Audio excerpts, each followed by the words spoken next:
White House Press Secretary Sarah Sanders addresses the aftermath of the President's Summit in Helsinki, among other pressing issues. One America's Luke Glaze has more on her remarks.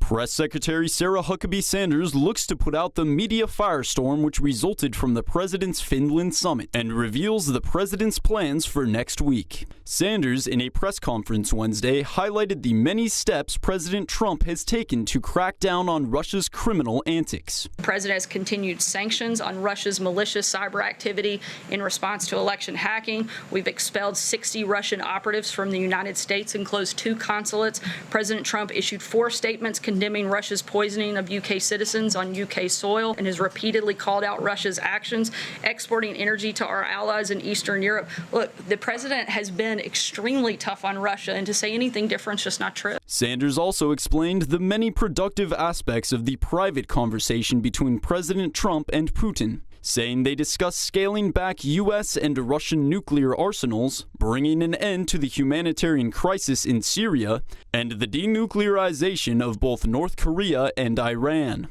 On a lighter note, Sanders announced the president will be headed to Missouri next week to deliver his first address as president at the Veterans of Foreign Wars Convention. The president will be traveling to Kansas City, Missouri next Tuesday, July 24th.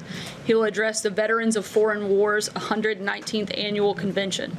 President Trump is committed to our veterans and has worked to reform the VA and to ensure veterans are given the care and support they deserve. The president looks forward to being with the more than 4,000 veterans in attendance. According to the organization, the VFW has not held its convention in Kansas City in 11 years, and they are predicting it will be a triumphant return for both the event and the president, who last addressed the group of veterans in 2016 as a candidate.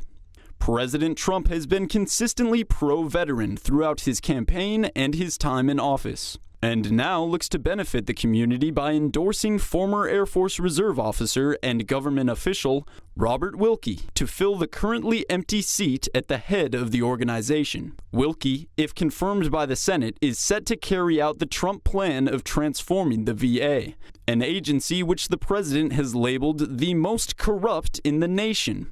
The president tapped Wilkie for the secretary spot after firing David Shulkin, whose career was marred by ethics charges and a near rebellion at the department over the issue of private health care for veterans. Wilkie is set to change things up by implementing a new law signed by President Trump in June, which will expand private care alternatives to provide long-sought-after options for veterans who have often encountered long waits and insufficient care under the restrictive VA health system. The so-called Choice Bill capitalizes on legislation passed in 2014 in response to a national scandal over multiple veterans who died while waiting months to receive an appointment. So it's now my great honor to sign the VA Mission Act, or as we all know it, the Choice Act, and to make Veterans' Choice the permanent law of our great country, and nobody deserves it more than our veterans. Thank you all very much. Thank you. Thank you. Thank you. Luke Glaze, One America News. Want to see more videos like this?